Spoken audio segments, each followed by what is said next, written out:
kwa mtazamo wako imekuwa ni tamasha la namna gani?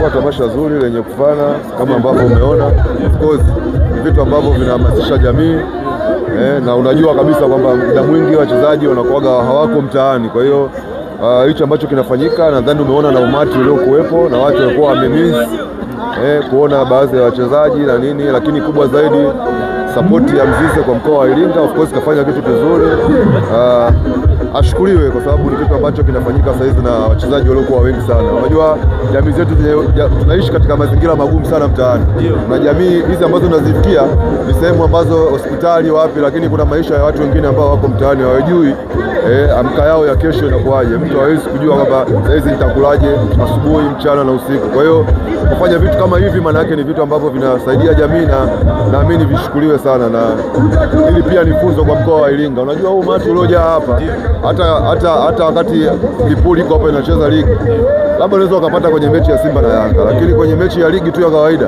huwezi kupata huu umati. Kwa hiyo kwa mkoa wa Iringa kukosa timu hata championship, kwa kweli viongozi inabidi hili jambo wawajibike sana.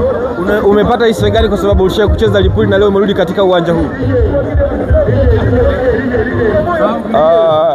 Kikubwa nadhani ni feeling tu ya mchezo. Unajua hapa ni mahali ambapo mimi nimefanya kazi, kwa hiyo kuna ile hali fulani ya kuona kwamba nilikuwepo hapa, unaona, na kuona na baadhi ya watu ambao ulikuwa unaishi nao vizuri, unacheka nao na kweli wamekufuata. Kwa hiyo ni kitu ambacho kizuri kwa upande wangu, nimeona kama bado jamii imenipokea vizuri nyumbani.